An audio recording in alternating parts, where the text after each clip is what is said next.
Il est important de savoir, d'avoir une base de connaissances sur la pollution des fleuves, des rivières, pour ensuite avoir une connaissance approximative de la pollution potentiellement en mer et surtout en déduire quelle est la pollution qu'on peut impacter sur la faune, sur la flore et puis sur nous aussi, sur notre santé, tout ça.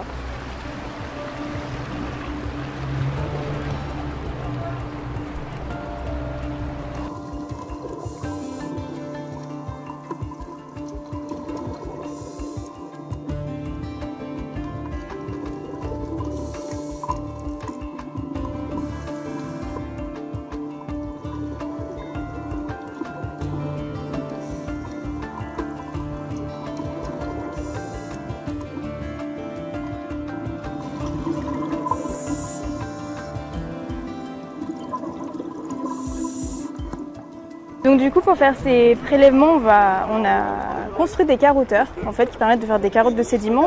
Donc en fait, on va venir se planter au niveau du sol, du Rhône. On va venir se planter, les sédiments vont remonter avec l'eau, on va juste mettre le bouchon, le fermer.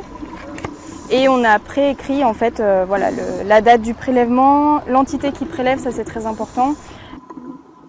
On a pu enfoncer la carotte assez aisément, malgré que c'était un peu dur au départ. Mais en le bougeant bien, on arrivait à récupérer les sédiments au fond. D'ailleurs, on peut voir qu'il y a un peu de tout.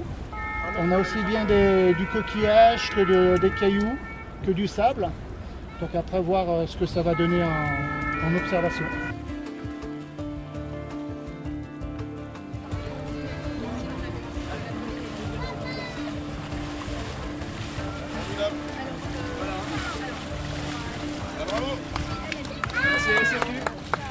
On se sert quelque part de ce que nous venons de réaliser pour faire passer un message que nous allons maintenant bien occuper sur le terrain de la recherche scientifique tout le continuum du Rhône en se concentrant sur Lyon.